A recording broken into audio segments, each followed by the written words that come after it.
یاد رکھیے کہ اگر پاکستان میں ووٹ کو عزت نہ ملی اور قانون کی حکمرانی نہ آئی تو یہ ملک معاشی طور پر مفلوج ہی رہے گا. اور میں کھلے الفاظ میں یہ واضح کر دینا چاہتا ہوں کہ ایسے ممالک اپنے دفاع کے قابل بھی نہیں رہتے، خاص طور پر اس وقت جب آپ کے دشمن آپ کی کمزوریوں کا فائدہ اٹھا رہے ہوں. خواتین و حضرات، ملک بدامنی، افراتفری اور جرائم کا گڑھ بن چکا ہے. آئے دن ایسی پریشان کن خبریں آتی رہتی ہیں جن سے عوام کو امن و امان سے متعلق درپیش پریشانیوں کا اندازہ بخوبی لگایا جا سکتا ہے.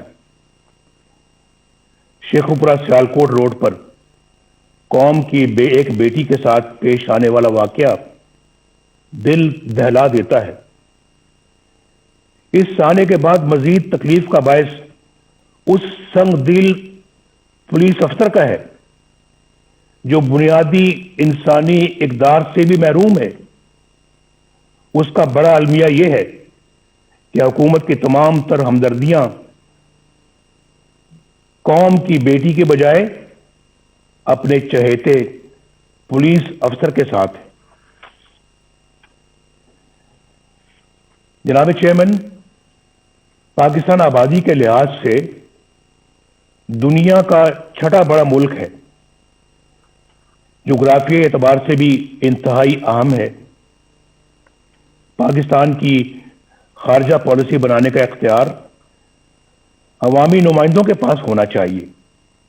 ہماری خارجہ پالیسی عوامی امنگوں اور ملکی مفادات سے ہرگز متصادم نہیں ہونی چاہیے. کھربوں روپے کے نقصان اور ہزاروں جانیں قربان کرنے کے باوجود ہم کبھی فیٹف اور کبھی کسی اور کٹہرے میں کھڑے شرمناک صفائیاں پیش کر رہے ہوتے ہیں. جب کشمیر کا نام زبان پر آتا ہے تو 73 سال سے دی جانے والی قربانیاں آنکھوں کے سامنے آ جاتی ہیں. کشمیری عوام پر مظالم کا سلسلہ تو کئی سالوں سے جاری ہے، مگر کشمیر کو ہڑپ کرنے کا حوصلہ آج تک کسی کا نہیں ہوا. اب بھارت نے ایک غیر نمائندہ اور غیر مقبول اور کٹ پتلی پاکستانی حکومت دیکھ کر کشمیر کو اپنا حصہ بنا لیا ہے، اور ہم احتجاج بھی نہ کر سکے. دنیا تو کیا اپنے دوستوں کی حمایت بھی نہ حاصل کر سکے. آخر ایسا کیوں ہے؟ کیوں ہوا ایسے؟ کیوں ہم عالمی تنہائی کا شکار ہو گئے؟ کیوں آج ہماری بات دنیا سننے کے لیے تیار نہیں ہے؟ کیوں ہمارے درینہ اور شانہ بشانہ کھڑے ہونے والے ساتھی ممالک کیوں ہم سے دور ہو گئے؟ شاہ محمود قریشی نے کس منصوبے کے تحت وہ بیانات دیے جن سے ہمارے بہترین دوست سعودی عرب کی دل شکنی ہوئی؟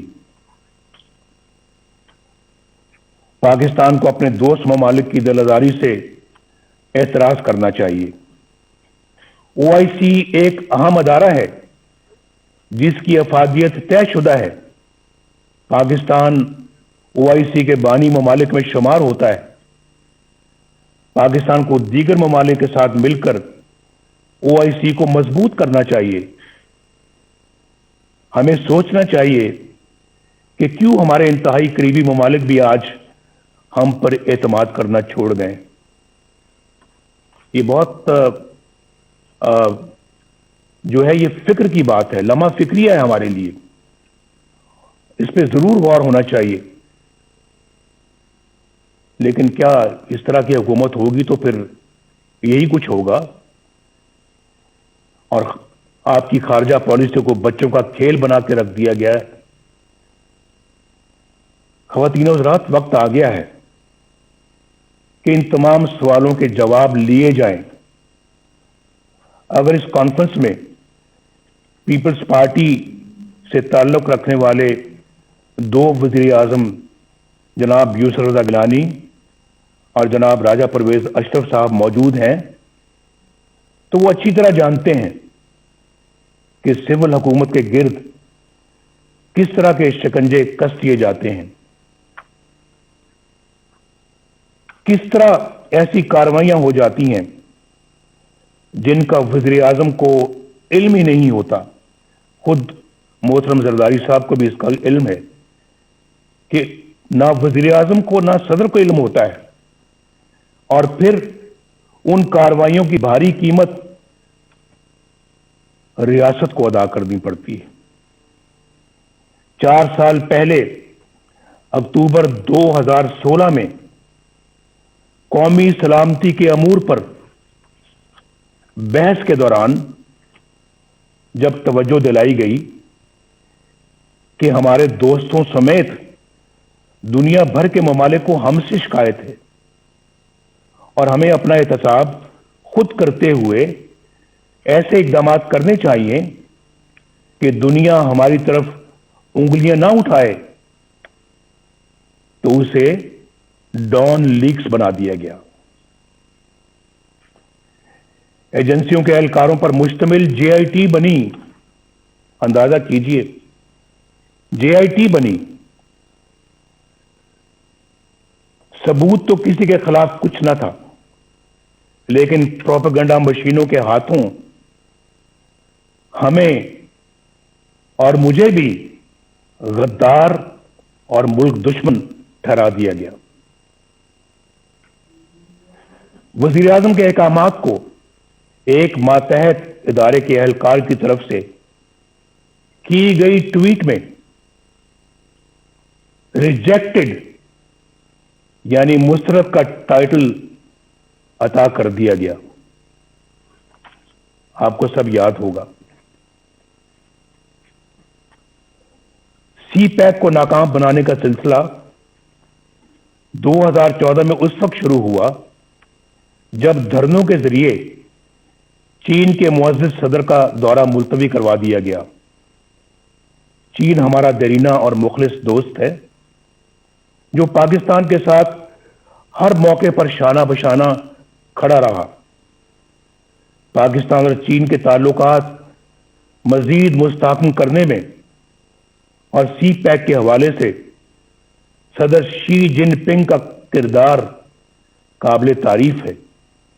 سی پیک کا یہ عظیم منصوبہ حکومت کی اسی نااہلی کی نظر ہو رہا ہے جو زندگی کے ہر شعبے میں نظر آ رہی ہے۔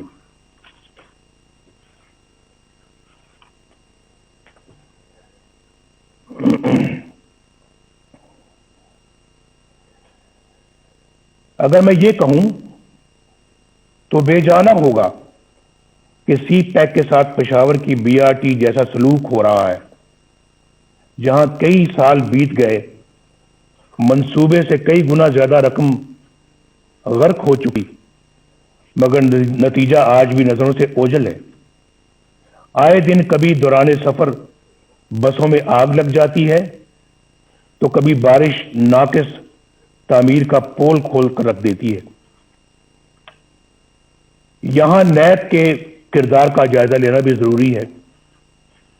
سچی بات تو یہ ہے کہ ایک ڈکٹیٹر کے بنائے ہوئے اس ادارے کو برقرار رکھنا ہماری غلطی تھی،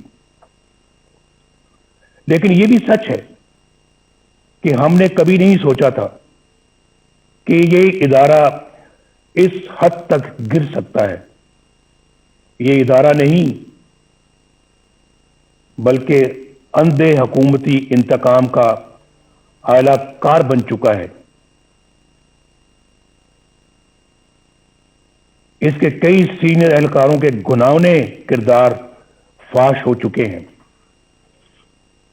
اس ادارے کا چیئرمین جاوید اقبال اپنے عہدے اور اختیارات کا انتہائی نازیبا اور مذموم استعمال کرتے ہوئے پکڑا جاتا ہے۔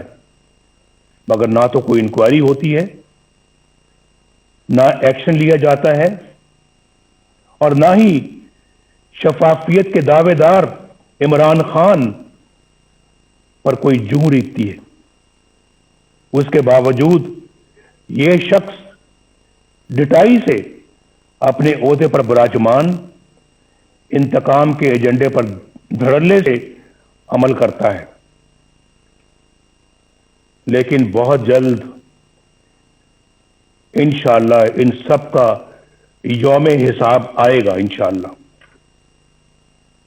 بین الاقوامی ادارے اور ہماری اعلیٰ عدالتیں نیب کے منفی کردار پر بڑی واضح رائے دے چکی ہیں۔ یہ ادارہ انتہائی بدبودار ہو چکا ہے اور یہ مکمل طور پر اپنا جواز کھو چکا ہے۔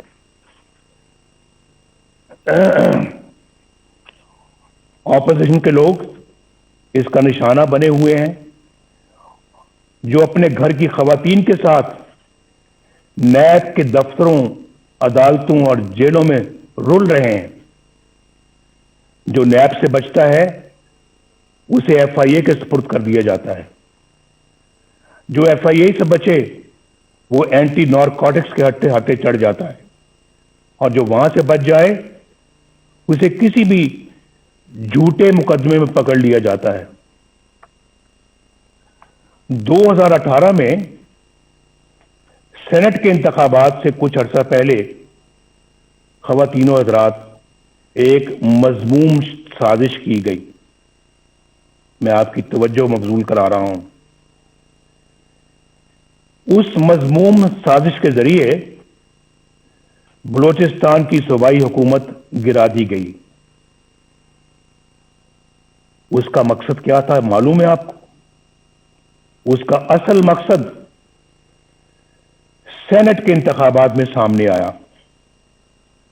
اس سازش کے کرداروں میں لیفٹیننٹ جنرل عاصم سلیم باجوہ، جو اس وقت وہاں کے کور کمانڈر تھے، سدرن کمانڈ کے کمانڈر تھے، ان کا نام بھی آتا ہے۔ یہ وہی جنرل عاصم سلیم باجوہ ہیں جن کے خاندان کی بے پناہ دولت اور دنیا بھر میں پھیلے ہوئے اثاثوں کی تفصیلات پوری قوم کے سامنے آ چکی ہیں۔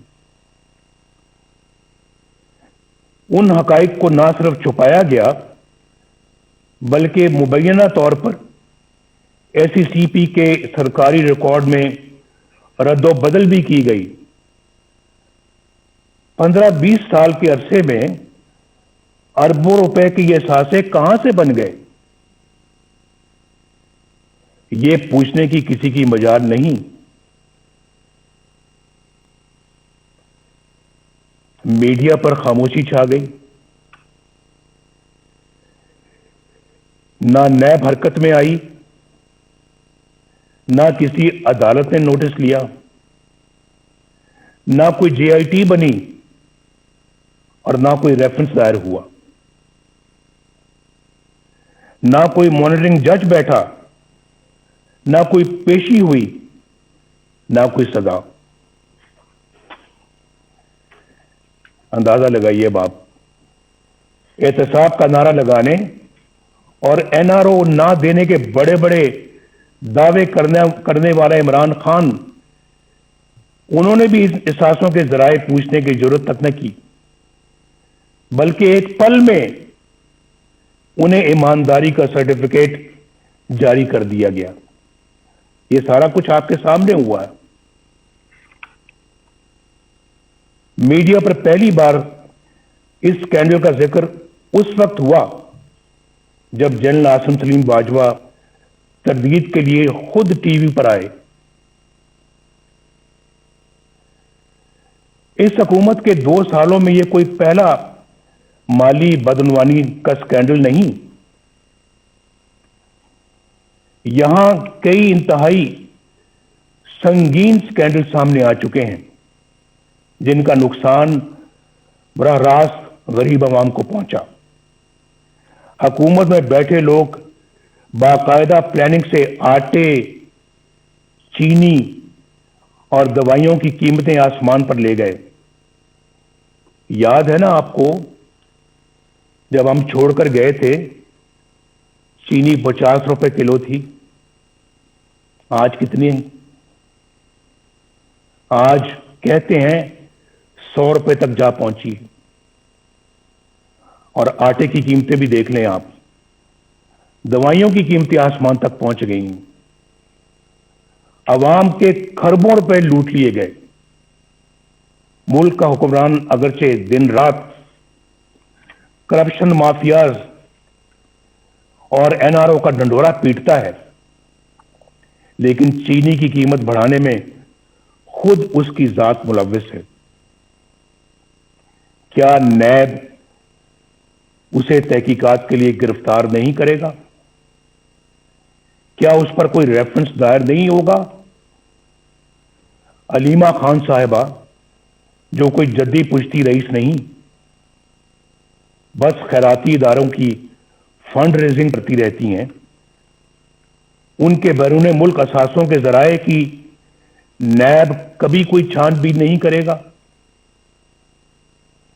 بنی گالہ میں عمران خان کے ذاتی گھر, اس کی غیر قانونی تعمیر کی فائل کیا یوں ہی بند رہے گی؟ فارن فنڈنگ کیس جس میں بے شمار مالی بے ضابطگیاں ہیں اور کرپشن ہے, جن کی گواہی خود پی ٹی آئی کے رہنما دے رہے ہیں. اتنے سال گزر جانے کے باوجود کیا الیکشن کمیشن ان پر کوئی فیصلہ نہیں کرے گی؟ یہ بڑے ایسے جاندار سوالات ہیں جن کا آج تک کوئی جواب سامنے نہیں آیا. ہم کب تک انتظار کریں گے؟ کیا ان تمام لوگوں پر کوئی فوجداری مقدمہ قائم نہیں ہوگا؟ کیا بنی گالہ میں زمین کی خرید کی منی ٹریل پر کوئی جے آئی ٹی نہیں بنے گی کہ یہ اتنی بڑی جائیداد کہاں سے بنی اور کیسے بنی؟ اس میں بہت کرپشن اور شکوک و شبہات ہیں. کل اسمبلی اراکین کے ٹیکس گوشواروں کی تفصیل سامنے آئی. عمران خان نے اربوں روپے کی جائیداد رکھتے ہوئے بھی 2,83,000 روپے کا ٹیکس دیا ہے.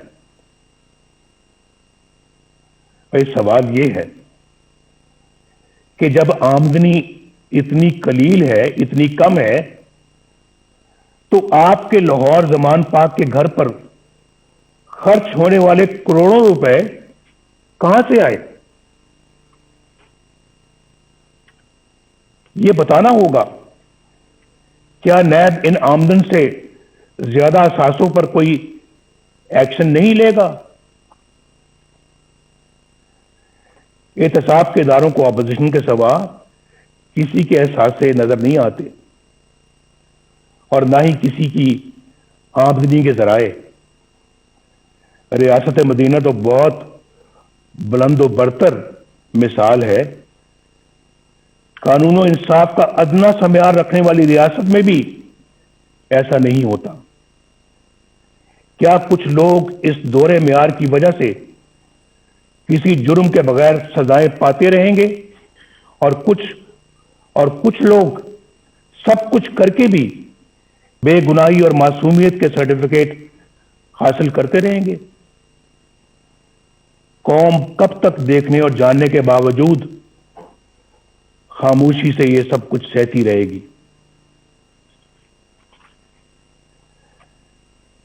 کیا ہم ایسا پاکستان اپنی آنے والی نسلوں کے لیے چھوڑنا چاہتے ہیں؟ فیصلہ کر لیں آج. کیا ہم ایسا پاکستان اپنی آنے والی نسلوں کے لیے چھوڑنا چاہتے ہیں؟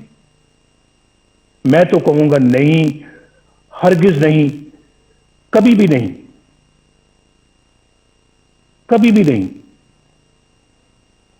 مجھے ایک بڑا پرانا ایک شعر یاد آ رہا ہے. دل بغض و حسد سے رنجور نہ کر, یہ نور خدا ہے اسے بے نور نہ کر. نا اہل و کمینہ کی خوشامد سے اگر جنت بھی ملے تجھ کو تو منظور نہ کر. میں تو ان خیالات کا حامی ہوں, اس نظریے کا حامی ہوں. خواتین و حضرات, میڈیا کو ریاست کا چوتھا ستون کہا جاتا ہے.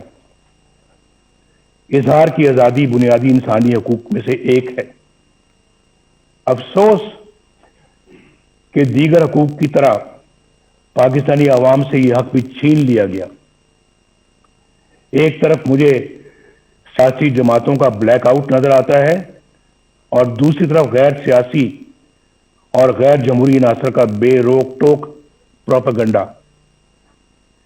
کہیں مجھے چینلوں کی غیر قانونی بندش نظر آتی ہے تو کہیں اخبارات اور جرائد کی مخصوص علاقوں میں تقسیم پر پابندیاں. ریاستی طاقت سے میڈیا کی زبان بندی کہاں کا انصاف ہے؟ صحافیوں, بالخصوص خواتین صحافیوں کو سرکاری ایجنسیوں کا اٹھا کر لے جانا اور تشدد کا نشانہ بنانا بزدلانہ اور انتہائی قابل مذمت ہے. سینئر صحافیوں کو چینلوں یا اخبارات کی ملازمت سے برخاست کروا دینا, بے بنیاد مقدمات میں الجھا دینا اور قید میں ڈال دینا کیا ایک جمہوری ریاست کا طریقہ ہے؟ میں اس کانفرنس کے شرکاء سے درخواست کروں گا کہ سب مل کر یہ عہد کریں کہ ہم میڈیا اور ذرائع ابلاغ کی حفاظت کریں گے اور اس کی آزادی پر کوئی قدغن قبول نہیں کریں گے.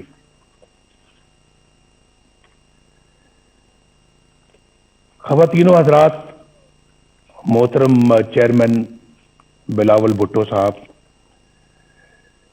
جمہوریت کو کمزور کرنے اور اپنا مخصوص ایجنڈا نافذ کرنے کے لیے تقسیم کرو یعنی ڈیوائیڈ اینڈ رول یعنی لڑاؤ اور حکومت کرو کی پالیسی معمول بن چکی ہے. کچھ عرصہ پہلے تک یہ تقسیم سیاستدانوں تک محدود تھی جنہیں مخصوص حلقوں کی طرف سے بلایا, ڈرایا اور دھمکایا جاتا تھا. یہ طریقہ سیاسی جماعتیں توڑنے اور فارورڈ بلاک بنانے یا پھر مرضی کی پارٹیاں بنانے کے لیے استعمال ہوتا رہا اور آج بھی ہوتا ہے. محکمہ زراعت کو تو آپ سمجھتے ہی ہیں. آج ہمیں یہ فیصلہ کرنا ہوگا کہ ہم ایک ہیں اور قومی مفاد کی خاطر تقسیم ہونے سے انکار کرتے ہیں. اگر ہم ایسا کرنے میں کامیاب ہو گئے تو پھر یہ کانفرنس کامیاب ہے. ایسا کرنے میں اگر ہم کامیاب ہو گئے تو یہ کانفرنس ہماری تاریخ کا بڑا سنگ میل بن سکتی ہے. اب ڈیوائیڈ اینڈ رول کا یہ ہتھیار وکلاء, دانشوروں, تاجروں, صنعت کاروں اور میڈیا کے لیے استعمال ہو رہا ہے, بلکہ اب اس کا ہدف عدلیہ بھی ہے. جو جج انصاف اور قانون کی راہ پر چلتا ہے اور دباؤ میں آنے سے انکار کرتا ہے اسے عہدے سے ہٹانے کی سازشیں شروع ہو جاتی ہیں. جسٹس شوکت عزیز صدیقی اور جسٹس قاضی فائز عیسیٰ کی مثالیں ہمارے سامنے ہیں. یہ دونوں جج صاحبان دیانتداری, سچائی اور امانت داری کی شہرت کے حامل ہیں. آج تک کسی فورم نے یہ تحقیق ضروری نہیں سمجھی کہ جسٹس شوکت عزیز صدیقی نے جو کچھ حلفاً کہا انہیں حلف پر کہا، اس کا بھی تو جائزہ لیا جائے. بعض امیر ججوں کے ساتھ یہاں ایسا ہی سلوک کیا جاتا ہے. انفارچونیٹلی یہاں انصاف پسند اور امانت دار نہیں بلکہ ایسے منصف تلاش کیے جاتے ہیں جو ان کے ہر جائز اور ناجائز مطالبات تسلیم کریں، ان کے جبر و استبداد اور بلیک میلنگ کے آگے سر تسلیم خم کریں، نظریہ ضرورت بنائیں اور پروان چڑھائیں.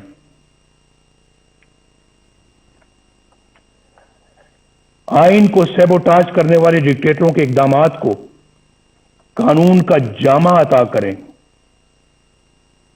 ان کے گلے میں ہار پہنائیں، ان کو ویلکم کریں، خوش آمدید کہیں ان کو. آپ نے تو بہت اچھا کام کیا ہے، آپ کی تو ضرورت تھی آج، یہ تو کام بہت پہلے ہو جانا چاہیے تھا، آپ نے ماشاء اللہ لیٹ لگایا ہے، یہ پہلے لگانا چاہیے تھا. سب سے پہلے پلیٹ میں پھول لے کر ان کو پیش کیے جاتے رہے ہیں، اور پھر آرٹیکل 6 جیسے سنگین جرم کے ملزم کو آئین میں ترمیم کا اختیار عطا کیا جاتا ہے. یہ سب تماشا آپ نے اپنی آنکھوں سے دیکھا ہے. اس کے باوجود یہ سب کچھ دوبارہ کہنے کی نوبت آ رہی ہے.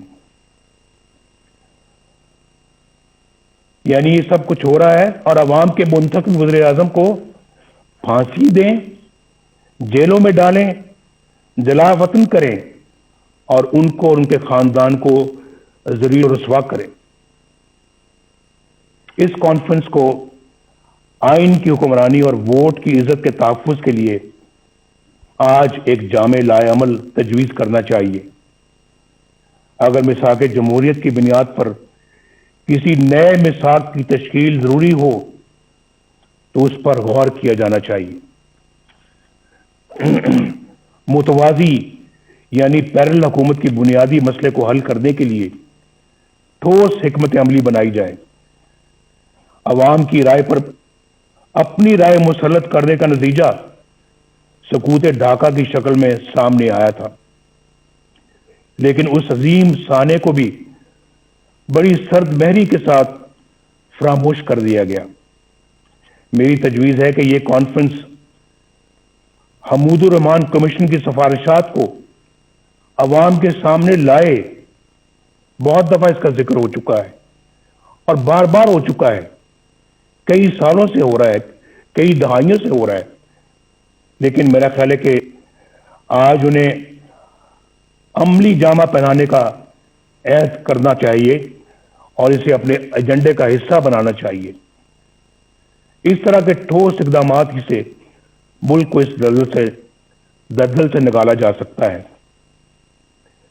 اس وقت ہماری اولین ترجیح اس غیر نمائندہ اور نااہل اور سلیکٹڈ حکومت اور اس سے کہیں زیادہ اہم اس نظام سے جس کا میں نے ذکر کیا ہے، اس سے نجات حاصل کرنا ہے. عمران خان ہمارا ایز سچ ہدف نہیں ہے، ہمارا مقابلہ عمران خان سے نہیں ہے. یہ میں الیکشن سے پہلے بھی کہہ چکا تھا اور آج بھی کہہ رہا ہوں. آج ہماری جدوجہد عمران خان کو لانے والوں کے خلاف ہے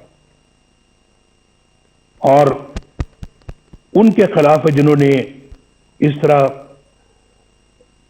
انہیں الیکشن چوری کر کے اس طرح کے نااہل بندے کو اس جگہ پر لا کر بٹھایا ہے اور ملک کو برباد کر دیا ہے. یہ ملک ہمیں تمام چیزوں سے زیادہ عزیز ہے، جس نے عوام اور اپوزیشن کے ساتھ ساتھ اچھی شہرت کے حامل جج صاحبان کو بھی نشانہ بنا لیا ہے. یہ تبدیلی عمل میں نہ آئی تو یہ نااہل اور ظالمانہ نظام ملک کو ناقابل تلافی نقصان پہنچا دے گا.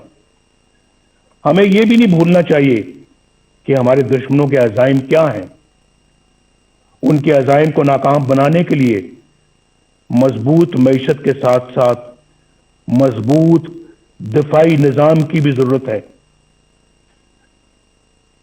ہم نے پہلے بھی اس ملک کو الحمدللہ ایٹمی قوت بنایا ہے اور ہر وہ ضرورت پوری کی ہے جس کے لیے ہمارے دفاع کو ضرورت تھی۔ ہماری قومی سلامتی کے لیے ضروری ہے کہ ہم اپنی معیشت کے ساتھ ساتھ اپنی مسلح افواج کو بھی مضبوط سے مضبوط تر بنائیں۔ ہم نے اس کام میں ماضی میں بھی کبھی کوئی کسر نہیں چھوڑی، کوئی کوتاہی نہیں کی، اور آئندہ بھی ہماری یہ ترجیح رہے گی۔ ہمارے دفاع کی مضبوطی اور قومی سلامتی کے لیے سب سے اہم یہ ہے کہ ہماری مسلح افواج آئین پاکستان اپنے دستوری حلف اور قائد اعظم کی تلقین کے مطابق خود کو سیاست سے دور رکھیں اور عوام کے حق حکمرانی میں مداخلت نہ کریں۔ کسی کے کہنے پہ پرائم منسٹر ہاؤس کے گیٹ پھلانگ کر پرائم منسٹر ہاؤس میں داخل ہو کر پرائم منسٹر کو گرفتار نہ کریں، بندوق کی نوک پر گرفتار نہ کریں۔ ایسا ان آنکھوں نے دیکھا ہے، اس کا مشاہدہ کیا ہے، وہ منظر میری آنکھوں کے سامنے رہتے ہیں اور بڑا دکھ ہوتا ہے کہ ہم نے اپنے ملک کو کیا بنا دیا ہے، ایک تماشا بنا دیا ہے، اپنی نظروں میں بھی اور دنیا کی نظروں میں بھی۔ جناب چیئرمین اور معزز خواتین و حضرات، آخر میں آپ کو یقین دلاتا ہوں کہ اے پی سی اتفاق رائے سے جو بھی حکمت عملی اور لائے عمل ترتیب دے گی، مسلم لیگ نون اس کا بھرپور ساتھ دے گی۔ شہباز شریف صاحب یہاں پر بیٹھے ہیں، ہماری پارٹی کے دیگر قائدین بیٹھے ہیں، انشاءاللہ ہم بھرپور ساتھ دیں گے اور ایک سیکنڈ کے لیے بھی پیچھے نہیں ہٹیں گے۔ میں اپنی یہ گزارش ایک بار پھر دہرانا چاہتا ہوں کہ اے پی سی روایت سے ہٹ کر حقیقی تبدیلی کے لیے ٹھوس اور مؤثر اقدامات تجویز کرے۔ ہمارے کئی دوست آج قید و بند کی صعوبتیں کاٹ رہے ہیں۔ جناب خورشید صاحب، کورونا میں مبتلا حمزہ شہباز شریف صاحب، میر شکیل الرحمان صاحب اور دیگر ساتھی ناکردہ گناہوں کی سزا میں جیل کاٹ رہے ہیں۔ ہمارا مقصد بڑا ہے، کل یہی قربانیاں ہماری نئی صبح کی اساس اور ہماری منزل کے حصول کا انشاءاللہ باعث بنے گی۔